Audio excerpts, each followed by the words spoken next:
আমার লক্ষ্মীমার সমস্ত দায়িত্ব তোমার হাতে দিলাম বৎস।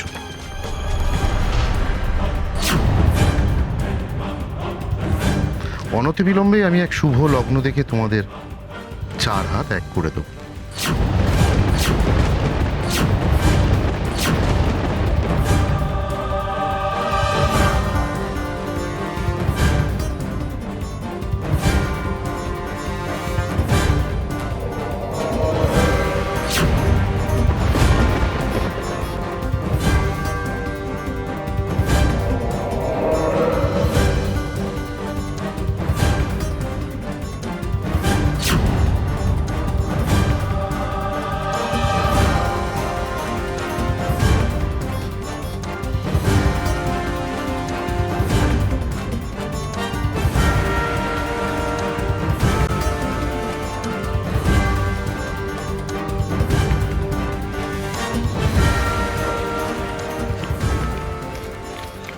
খুশি, খুশি, তুমি এটা কি করলে?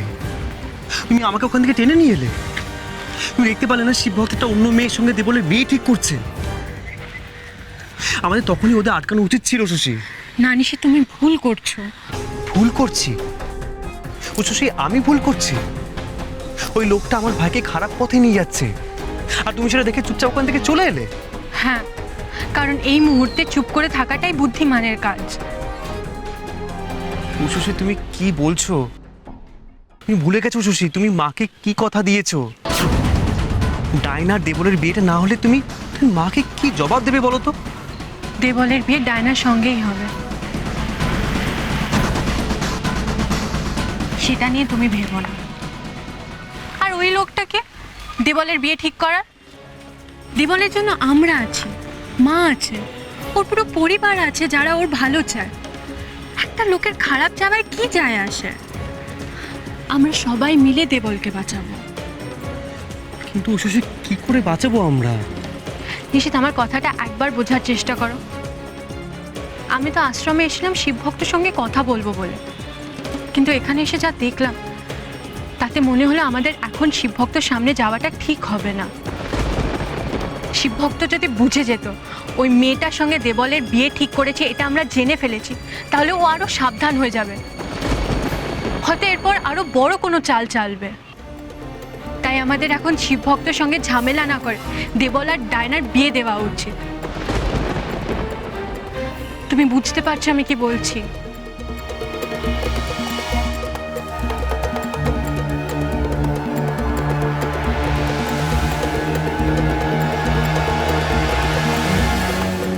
হ্যাঁ শশী, তুমি ঠিকই বলছো।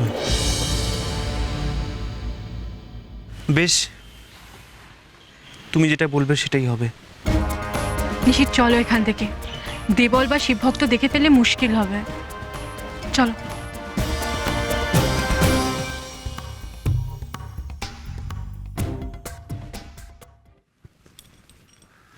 আপনি কি আমাকে ডেকেছেন? এসো।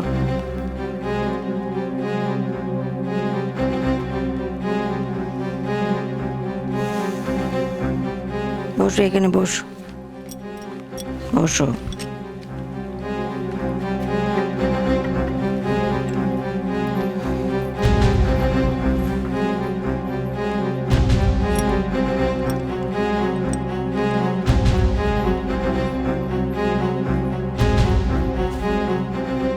দেখি ওদিকে মুখ ঘুরিয়ে বসো।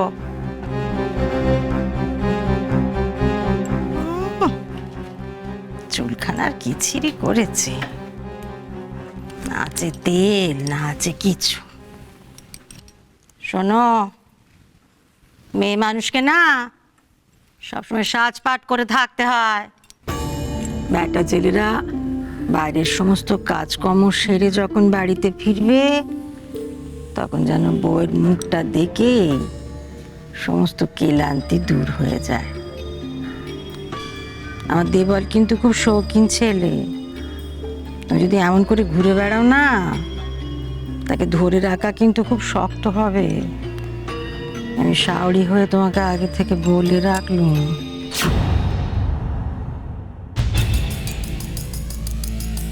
এই নাও, এখন থেকে এই মলিন বেশ ত্যাগ করে এই পোশাক পরিধান করো।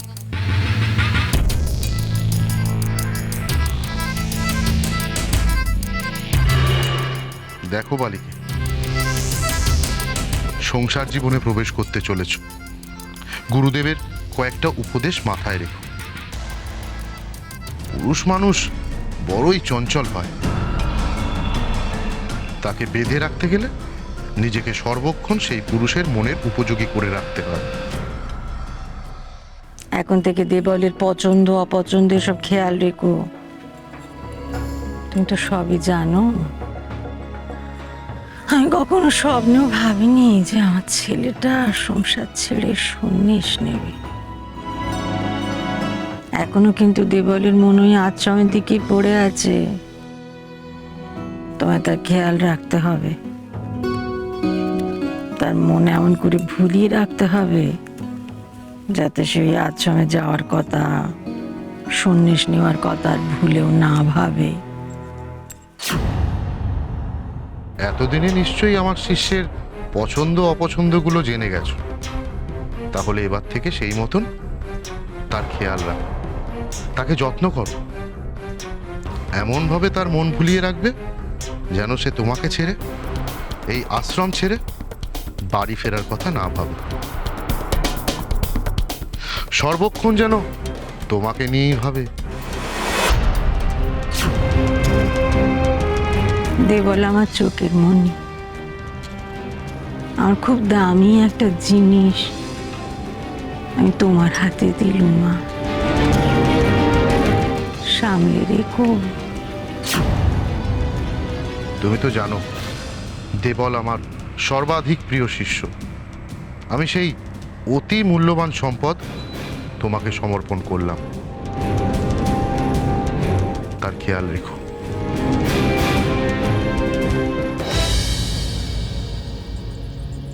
তবে আমার একটা কথাও তোমার মাথায় রাখতে হবে, এর আগে তোমার আর সময় দেখা সাক্ষাৎ আর হবে না।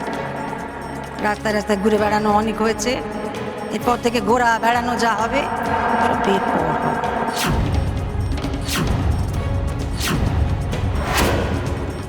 সে তো আমি আরো অনেক কিছু জানি। ওই তুমি আর কেকা দীঘাতে হনিমুন করতে গেছিলে না? এবার আমার বোন যদি আমার ফোন করে আবার কান্নাকাটি করে, আর কাঁদতে কাঁদতে যদি আমায় বলে দিদি সিদ্ধার্থ আমার সাথে দেখা করছে না, ফোন ধরছে না, ঘুরতে নিয়ে যাচ্ছে না, তখন না আমি নিজেকেও সামলাতে পারবো না, আর এই ছবিগুলোকেও সামলাতে পারবো না। কি হবে তখন? সবাই দেখে ফেলবে।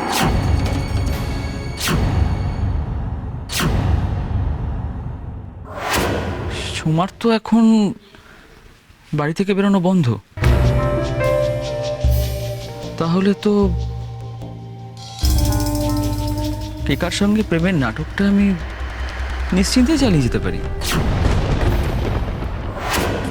না না, কেকার দিদির কোনো ভরসা নেই। একবার যদি আমাদের ছবিগুলো কাউকে দেখিয়ে দেয় তো পুরো সর্বনাশ। এতদিন ধরে একটু একটু করে তৈরি করা প্ল্যানটা আমার পুরো কেচে যাবে। তীরে এসে তৈরি আমি ডুবতে দেবো না, কিছুতেই না। কেকার সঙ্গে যোগাযোগটা আমাকে রাখতে হবে এবার। হ্যালো, হ্যালো সোনা। থাক, অনেক নাটক হয়েছে। হ্যাঁ, কোনটা যে তোমার আসল রূপ আর কোনটা নকল সেটাই বুঝি না। এরকম বলো না কেকা, আমার নকল রূপটা তো শুধু সোমার জন্য, আসলটা তোমার জন্য। তাই বুঝি? সেটা সোমার হাত ধরে চলে যাবার সময় মনে ছিল না? এছাড়া আমি আর কি করতাম বলো, মানে নইলে তো আমরা দুজনেই ধরা পড়ে যেতাম, তাই না কেকা? আচ্ছা একটা কাজ করে এই সমস্ত কথা ছাড়ো, বাদ দাও। বলছিলাম যে আজ সন্ধেবেলায় কিন্তু আমাদের দেখা হচ্ছে। হ্যাঁ, না না না না না, কোনো কিন্তু না, আমি কোনো কথা শুনবো না, একদম না। না, আজ সন্ধেবেলায় পার্কের গেটে আমরা মিট করছি, কেমন? ওকে।